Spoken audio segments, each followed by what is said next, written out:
കരടിയും കൂട്ടുകാരും. വിജയനും അജയനും കൂട്ടുകാരായിരുന്നു. ഒരിക്കൽ അവർ കാട്ടിലൂടെ അടുത്ത ഗ്രാമത്തിലേക്ക് പോകുകയായിരുന്നു. ഒരു കരടി ദൂരെ നിന്ന് വരുന്നത് അവർ കണ്ടു. മരം കയറാൻ അറിയാവുന്ന വിജയൻ ഉടൻ അടുത്ത് കണ്ട മരത്തിൽ കയറിപ്പറ്റി. തന്നെയും കൂടി പിടിച്ചു കയറ്റാൻ അജയൻ വിജയനോട് പറഞ്ഞെങ്കിലും അത് ശ്രദ്ധിക്കാതെ മുകളിലത്തെ കൊമ്പിലേക്ക് കയറുകയാണ് വിജയൻ ചെയ്തത്. മരം കയറാൻ അറിയില്ലെങ്കിലും അജയൻ ധൈര്യം കൈവിട്ടില്ല. അവൻ ശ്വാസം പിടിച്ച് കണ്ണടച്ച് നിലത്തൊരു കിടപ്പങ്ങ് കിടന്നു. അടുത്തെത്തിയ കരടി അവൻ്റെ മുഖം മണത്തു നോക്കി.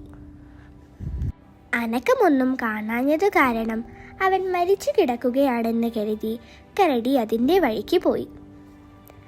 കരടി കൺവെട്ടത്തു നിന്നും മറഞ്ഞയുടൻ വിജയൻ മരത്തിൽ നിന്നിറങ്ങി വന്ന അജയനോട് ചോദിച്ചു, "ആ കരടി നിന്റെ ചെവിയിൽ എന്താ പറഞ്ഞത്?"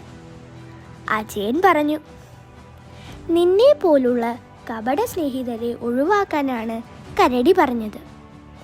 ഇതു കേട്ട് വിജയൻ ലജ്ജിച്ച് തല താഴ്ത്തി. അപ്പോൾ ഈ കഥയുടെ ഗുണപാഠം എന്താണ് കൂട്ടുകാരെ?